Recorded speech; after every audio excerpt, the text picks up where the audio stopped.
যাওয়া হয় তাহলে এখন তার ভিডিও অ্যাভেলেবেল আছে।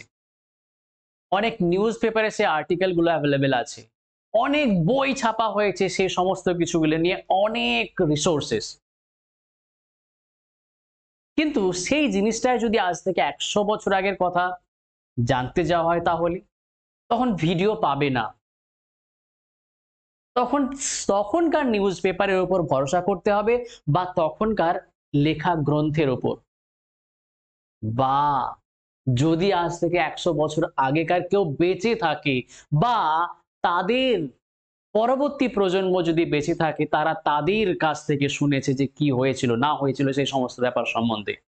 তার মানে আমরা এটা সেকেন্ড জেনারেশনের ইতিহাস আমরা জানতে পারবো সেকেন্ড জেনারেশনের মুখ থেকে। যদি ফার্স্ট জেনারেশনই সেটাকে বলে দিয়ে থাকতো তাহলে আমরা সেখান থেকে রিসোর্স করতাম, সেটাকে বলতাম উৎস।